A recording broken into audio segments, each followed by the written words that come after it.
আসসালামু আলাইকুম। বইয়ের পোকার পক্ষ থেকে সবাইকে জানাচ্ছি স্বাগতম। আজকে আমার ভিডিওর বিষয় হচ্ছে রক্ত। রক্ত হচ্ছে একটি অস্বচ্ছ, মৃদু, ক্ষারীয়, লবণাক্ত তরল পদার্থ। এটা অনেক এমসিকিউতে আসে। রক্ত কিরকম পদার্থ? অস্বচ্ছ, মৃদু, ক্ষারীয় এবং লবণাক্ত তরল পদার্থ। রক্ত হৃৎপিণ্ড, শিরা, উপশিরা, ধমনী, শাখা ধমনী এবং কৈশিক নালীর পথে আবর্তিত। লোহিত রক্তিকণায় হিমোগ্লোবিন নামক রঞ্জক পদার্থ থাকার কারণে রক্তের রং লাল দেখায়। প্রশ্ন আসতে পারে, রক্তের রং কেন লাল দেখায়? যে লোহিত রক্তকণিকায় হিমোগ্লোবিন নামক রঞ্জক পদার্থ থাকার কারণে রক্তের রং লাল দেখায়। হাড়ের লাল অস্থিমজ্জিতে রক্তকণিকা জন্ম নেয়। রক্তকণিকা কোথায় জন্ম নেয়? হাড়ের লাল অস্থিমজ্জাতে। এখানে আমরা রক্তের চিত্রটাকে দেখতে পারতেছি।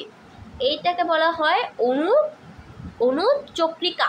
অনুচক্রিকা, এটাকে কি বলা হয়? অনুচক্রিকা।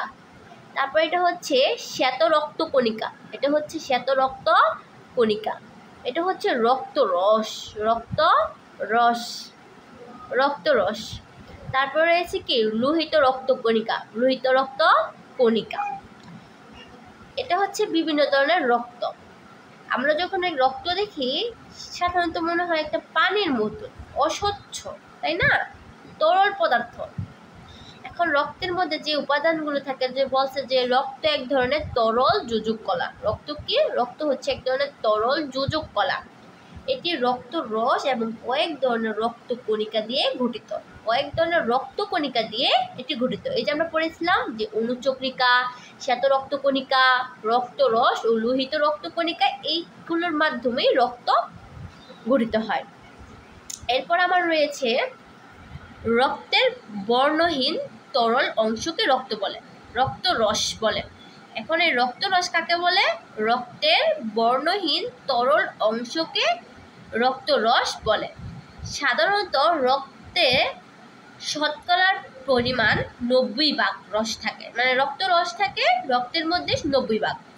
রক্তরসের প্রধান উপাদান পানি। রক্তরসের প্রধান উপাদান কি? পানি। এছাড়া বাকি অংশে যে পদার্থগুলো থাকে তা প্রোটিন, গ্লুকোজ, ক্ষুদ্র ক্ষুদ্র চর্বিকণা, খনিজ লবণ, ভিটামিন, হরমোন, অ্যান্টিবডি।